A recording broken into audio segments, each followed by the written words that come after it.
Latest updates के लिए ultra channels को सब्सक्राइब करें और बेल आइकन को प्रेस करें।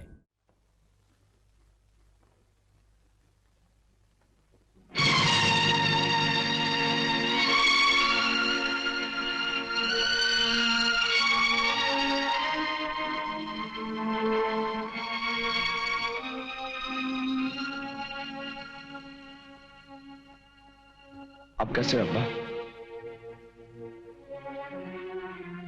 आलम कहाँ है? तुम्हारे लिए एक वकील से बात करने के लिए अपने दोस्त के साथ पूना गया है। कब? कल सुबह शाम तक आने के लिए कह गया था, अभी तक नहीं आया।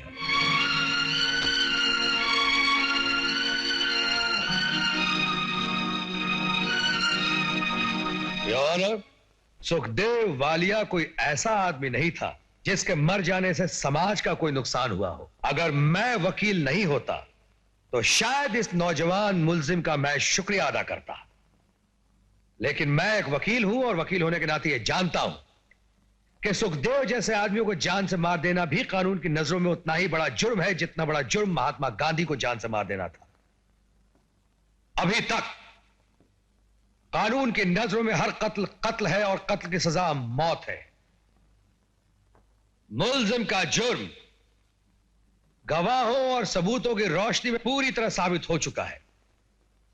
अगर अदालत की किताबों में फांसी से बड़ी और कोई सजा होती तो मैं इंस्पेक्टर भागवत जैसे ईमानदार पुलिस ऑफिसर के कत्ल के जुर्म में उसी सजा का मुतालबा करता, लेकिन उससे बड़ी सजा और कोई नहीं होती। इसलिए मैं इंस्पेक्टर भागवत और सुखदेव वालिया के कत्ल के जुर्म में मुल्जिम के लिए सजाए मौत का मुतालबा करता हूं। योर ऑनर, सरकारी वकील ने मुल्जिम के खिलाफ जो सबूत पेश किए हैं, मुझे उनकी सच्चाई से कोई इनकार नहीं। मेरे मुवक्किल के पास अपनी बेगुनाही को साबित करने के लिए कोई सबूत नहीं। मैडम का पता नहीं, उन तारीखों में होटल कमरे में कोई और था, और जिस दफ्तर से ये बैग मिलने की बात कर रहे हैं वो दफ्तर वहां कभी था ही नहीं।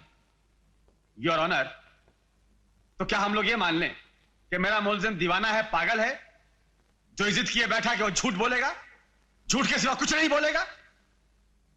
योर ऑनर, ये बात बिल्कुल अननेचुरल लगती है, अनकन्विंसिंग लगती है। बल्कि मैं तो ये कहता हूं कि मेरा मुवक्किल बेगुनाह है, बेकसूर है। लेकिन यह बात साबित करने के लिए मेरे पास ऐसा कोई गवाह नहीं जिसे मैं यहां पेश कर सकूं। इसलिए मैं इस अदालत में इनका अपना बयान दिलवाना चाहता हूं। Request granted. मोहम्मद अब्बास, इस वक्त तुम अदालत की पनाह में हो।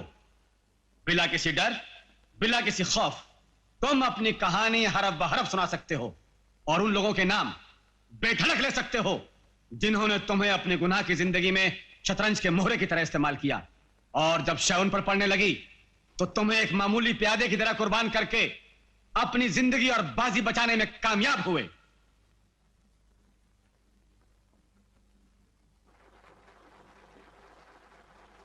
बोलो अब्बास।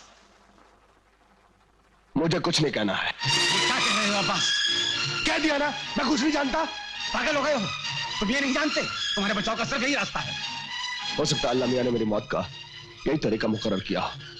हजूर, मैं कुछ नहीं जानता।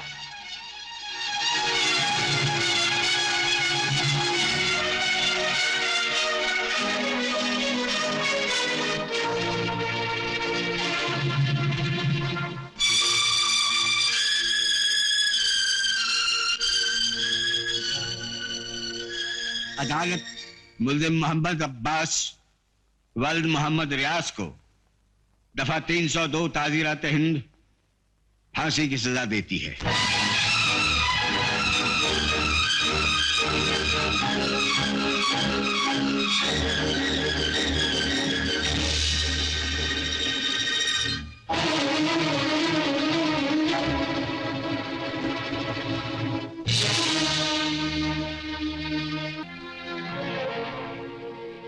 शबनम, ये क्या कर रही हो? मेहंदी छुड़ा रही हूँ अब्बा। अरे बेटी, तेरा भाई दुनिया का कोई पहला बेगुनाह तो है नहीं जिसे मौत की सजा दी गई। करबला के शहीदों की सोच, नबी का बेगुनाह नवासा अपने बाल बच्चों समेत जहां शहीद हुआ था, लड़के वालों ने यह कह के इसका रिश्ता तोड़ दिया कि वो किसी कातिल की बहन से शादी नहीं करेंगे। शबनम, मेहंदी का रंग इतनी आसानी से नहीं छूटता। मास्टर जी, आप अपना दिल क्यों छोटा करते हैं? हौसला रखिए, हम अपील करेंगे, आबू को छुड़ाएंगे और वही आबू शबनम को डोली में बिठाएगा। आपा।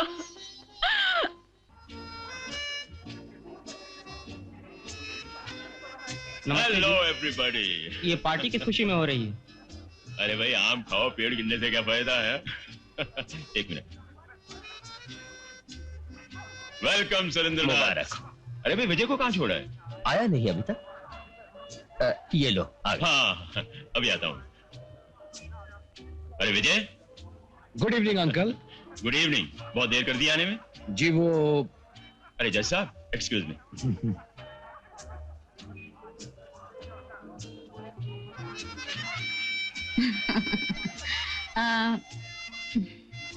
Excuse me.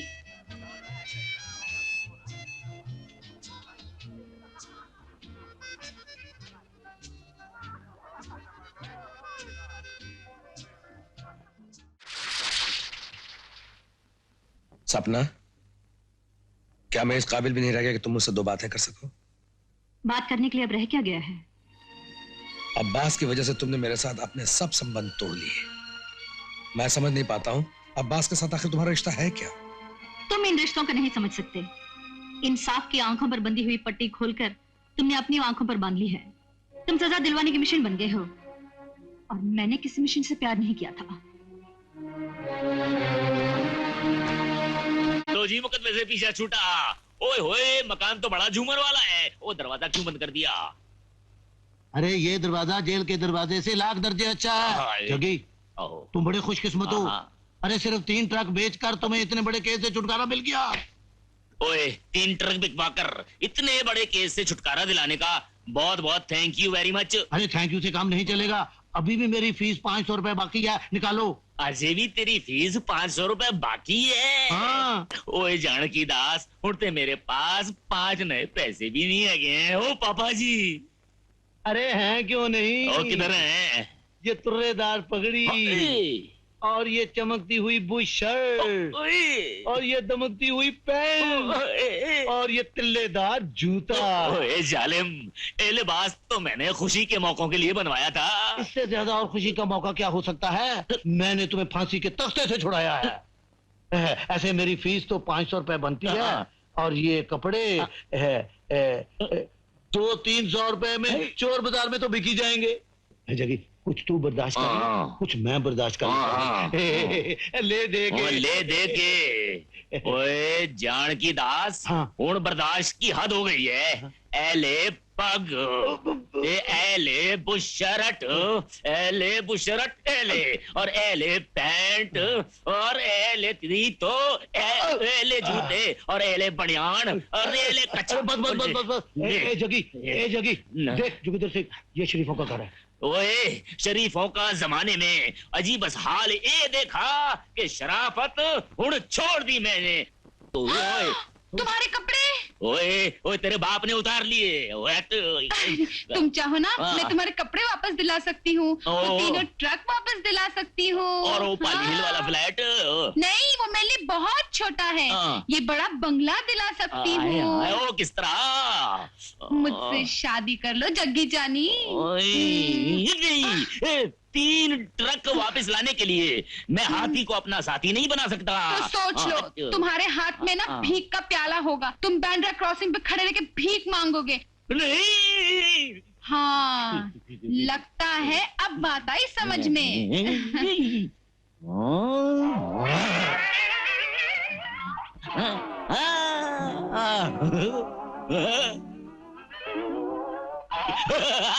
क्या हुआ?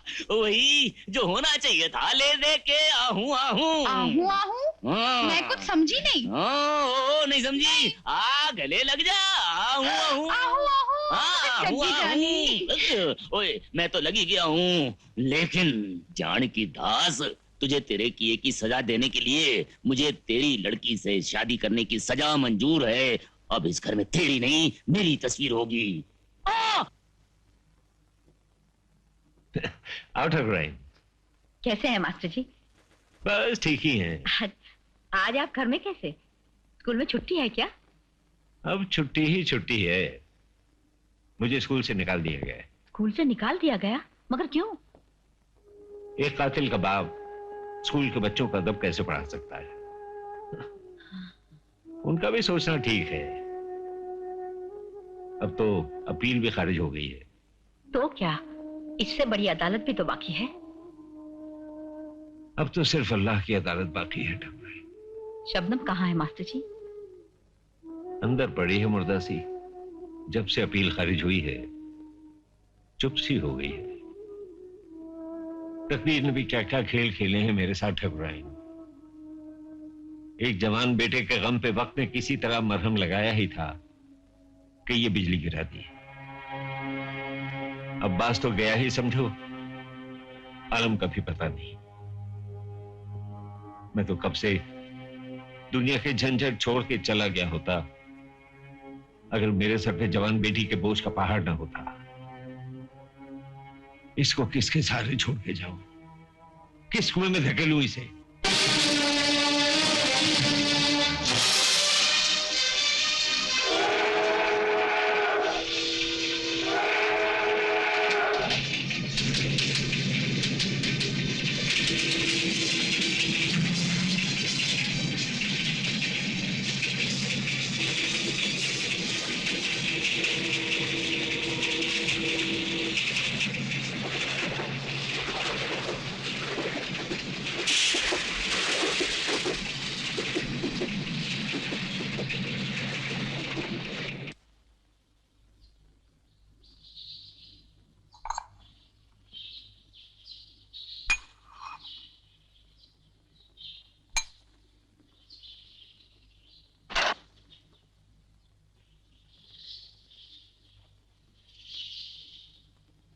अरे शब्बो, देखना, एक बूंद पानी नहीं इस घड़े में। कहां चली गई थी बगैर बताए हुए? वैसे भी कौन सी कमी थी इस घर में दुखों की? ये एक और दुख देने गई थी आपको। क्या मतलब? ये आत्महत्या करने गई थी।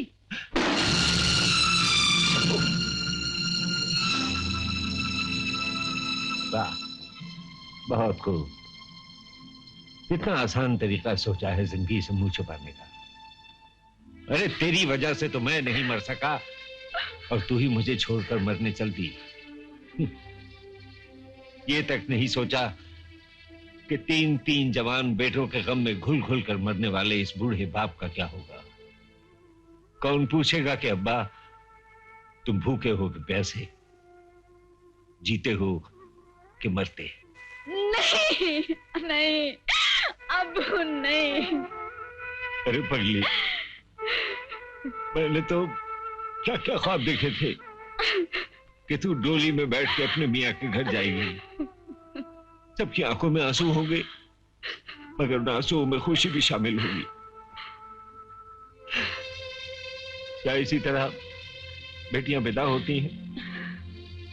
क्या क्या इसी तरह बाबू का घर छोड़ती हैं? बस अब्बू, बस माफ कर दो मुझे। तुम्हें इस हालत में छोड़कर तो शायद मरकर भी सुकून नहीं मिलेगा मुझे।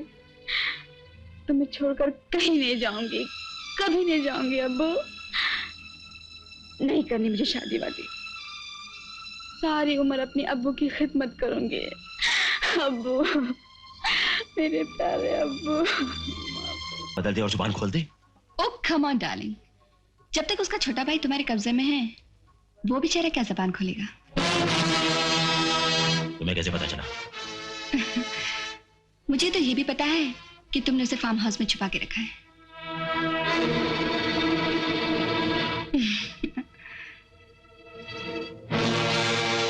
तुम्हारा यहां नजर आना खतरे से खाली नहीं है। हो सकता है किसी ने तुम्हें अब्बास के साथ देख लिया हो। बात किसी ढंग से भी बिगड़ सकती है। तुम अपने फ्लैट में शिफ्ट हो जाओ मैं तुमसे वहां मिलने आऊंगा। Okay darling, see you, bye. Bye.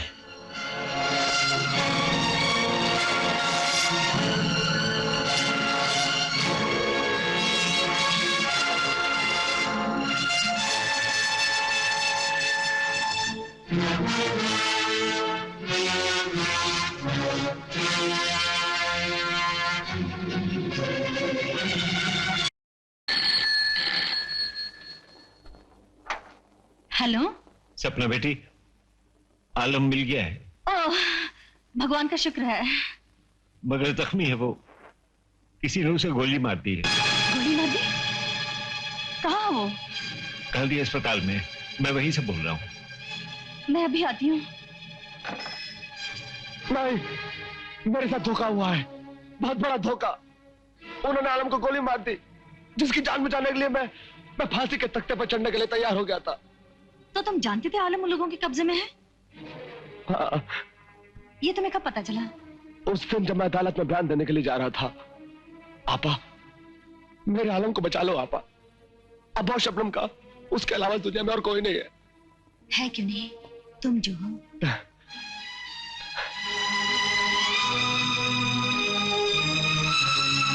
क्या ये सच है? हाँ, ये उस दिन भी सच ही था, जिस दिन तुम कानून के नशे में मेरी बात सुनने पर तैयार ही नहीं थे। Oh my God. अभी वक्त है विजय, कुछ करो। मेरे होते हुए बेगुनाह फांसी पर नहीं चढ़ सकता। कहाँ है आलम? मैं बताती हूँ।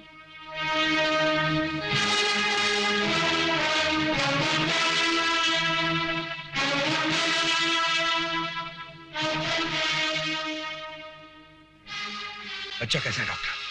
हम लोग इसे बचाने की पूरी कोशिश कर रहे हैं। इसका बचना बहुत ही जरूरी है डॉक्टर, बहुत जरूरी। Let's hope for the best.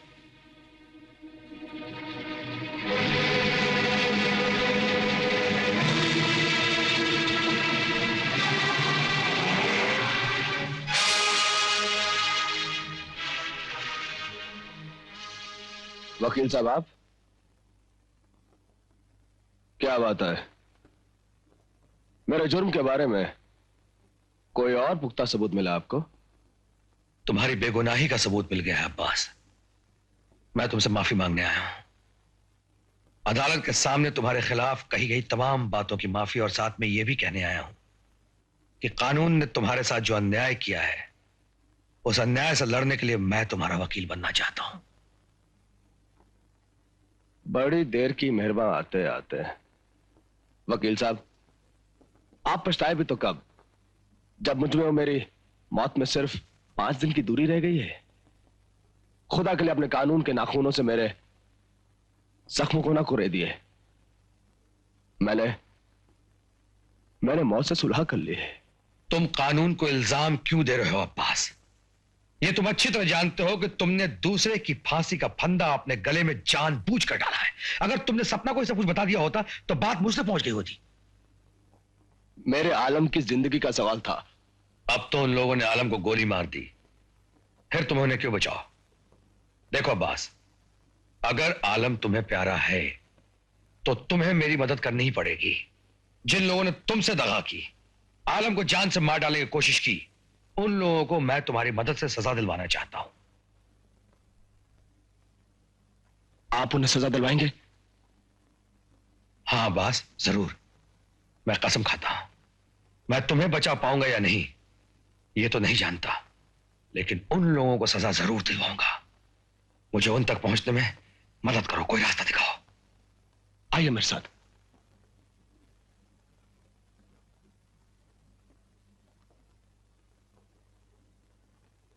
यह है वो मैडम जिसने मुझे ड्राइवर रखा था और विक्टोरिया हॉस्पिटल के सामने वाली बिल्डिंग में भेजा था।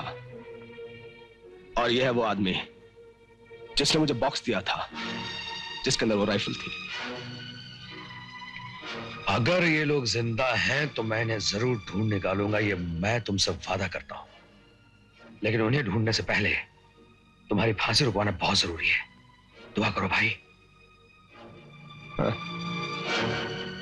दुआएं तो मैं सारी भूल चुका हूं। हाँ? हाँ। ओके। सुजीत? Yes sir. आज शाम की फ्लाइट से मेरी दिल्ली की सीट बुक कर दो। और लोकनाथ अंडर सेक्रेटरी नहीं जी, लोकनाथ एमपी साहब को फोन करो कि मुझे होटल में आके मिले। जी।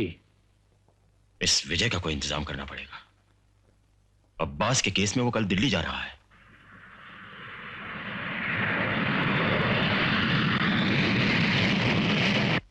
मान्यवर विद्वान दामोदर जी, प्रजातंत्र में ये सब कुछ जरा कठिन सा लग रहा है। आप भी कमाल करते हैं लोकनाथ जी। आप लोगों को एमपी मैंने बनवाया, लाखों रुपए आप लोगों को चंदा दिया, और आप इतना छोटा सा काम नहीं कर सकते। वो विजय मेरे रास्ते का कांटा बनता जा रहा है। अगर उसका बाप मेरा दोस्त नहीं रहा होता तो बॉम्बे में उसका इलाज कर देता।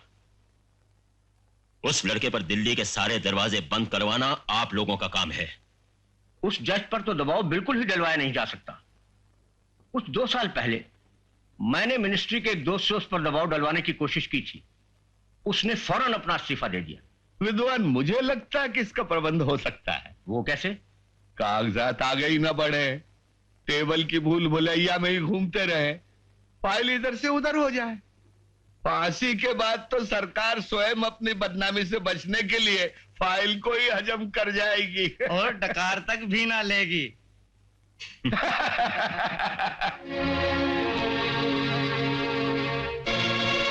I am sorry mister Vijay Kumar, मैं कुछ नहीं कर सकता। लेकिन ये किसी की जिंदगी और मौत का सवाल है। वो तो ठीक है, पर सरकारी काम सरकारी तरीके से ही होगा ना। I mean through proper channel. Mister Bhatnagar, ऐसे तो बहुत टाइम लग जाएगा। अब कायदे कानून तो मैंने नहीं बनाया ना।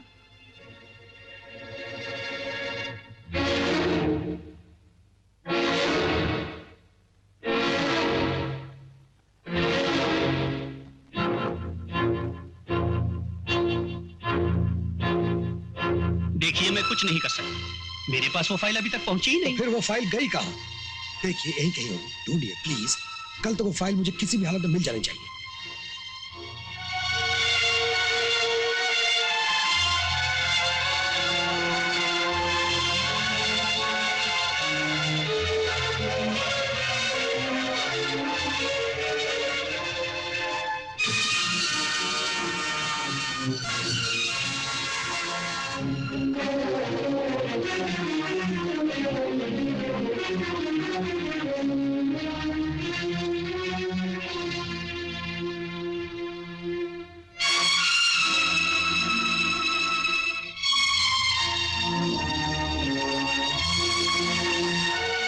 ये लीजिए आपकी फाइल।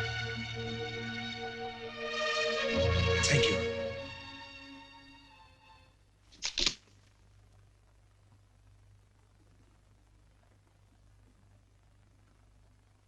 जेला साहब, दिल्ली से कोई खबर आई?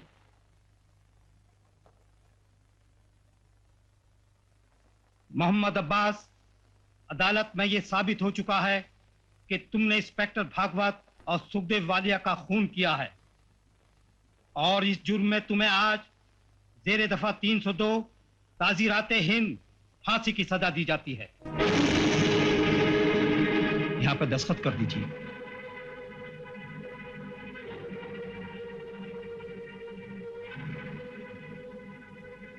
बस, तुम्हारी कोई आखिरी ख्वाहिश है? कुछ कहना चाहते हो?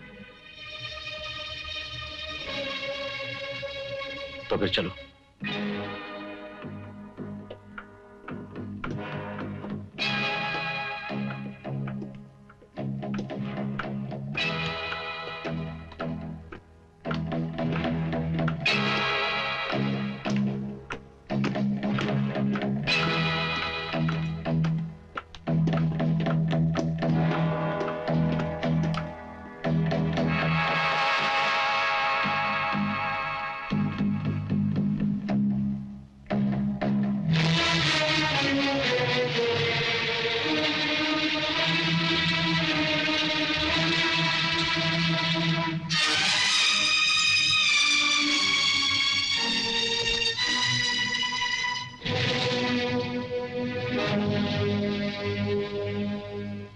जेलर साहब, आप पूछ रहे थे ना कि मैं कुछ कहना चाहता हूं? हाँ, मैं ये कहना चाहता हूं कि कानून ने मेरे साथ बड़ी बेइंसाफी की है, और ऐसा इसलिए हुआ है क्योंकि मेरे पास दौलत नहीं है, मेरा जुर्म सिर्फ इतना है कि मैं बेगुनाह और गरीब आदमी हूं, और हर जगह की तरह अदालतों में भी कानून कम बोलता और पैसा ज्यादा बोलता है। अगर मैं भी पैसे के जोर पर किसी बड़े वकील की मदद से इंसाफ खरीद सकता तो यह फांसी का फंदा मेरी गर्दन तक कभी नहीं पहुंच सकता था। लानत ऐसे समाज पर, कानून के उन अंधे मुहाफिजों पर जो एक बेगुनाह गुनहगार में फर्क नहीं समझ सकते। डाल दो यह फांसी का फंदा मेरे गले में नाइंसाफी के नाम पर। अब मैं इस दुनिया को एक पल भी नहीं देखना चाहता।